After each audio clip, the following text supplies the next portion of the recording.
अस्सलामुअलैकुम प्यारे बच्चों, आज हम सफ़ा नंबर 33 पर दिए गए हुरूफ देखेंगे। चलिए देखते हैं सफ़ा नंबर 33 पर कौन कौन से हर्फ दिए गए हैं।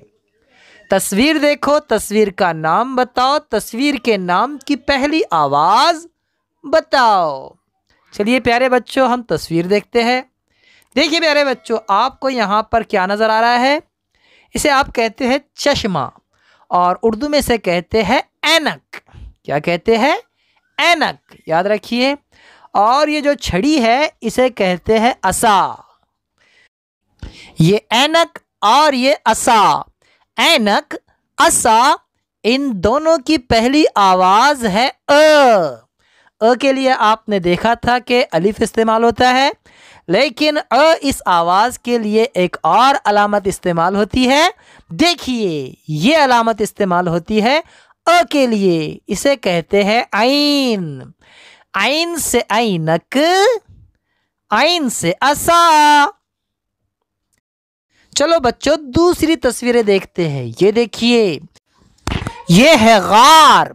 प्यारे बच्चों, गार होती है पहाड़ में।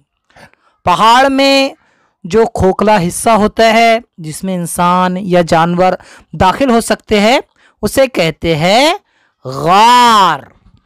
और ये है गल्ला, इसमें आप पैसे जमा करते हैं ना। तो गार और गल्ला, इन दोनों की पहली आवाज है ग, और ग के लिए इस्तेमाल की जाती है ये अलामत, इसे कहते हैं गईन। तो गईन से गार और गईन से गल्ला।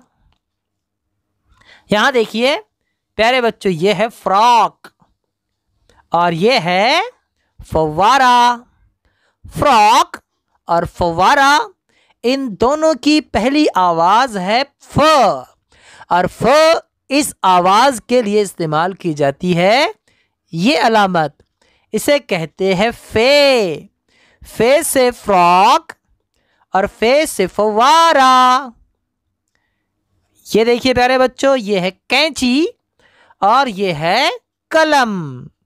कैंची, कलम, इन दोनों की पहली आवाज है क, और क के लिए इस्तेमाल की जाती है ये अलामत, इसे कहते हैं काफ।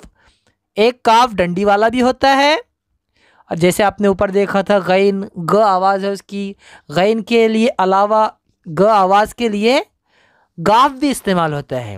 इसी तरह यहाँ पर क के लिए काफ भी इस्तेमाल होता है डंडी वाला, और ये दो नुक्तों वाला काफ है।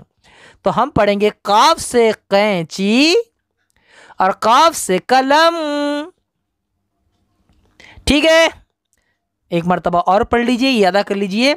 आइन, गैन, फे, काफ। नीचे देखिए, देखो और लिखो। प्यारे बच्चों, यहाँ पर जो हर्फ दिए गए हैं उन्हें देखना है और उन्हीं के आगे उन्हें लिखना है। ऐन के आगे ऐन, फे के आगे फे नुक्ता बना लेना आपने, और काफ के आगे काफ, दो नुक्ते देकर। ठीक है, बाजू में हाथ फेरो, आपको ऐन बनाना है। हम फिर मिलेंगे अगले वीडियो के साथ, तब तक के लिए अल्लाह हाफिज़, अस्सलामु अलैकुम।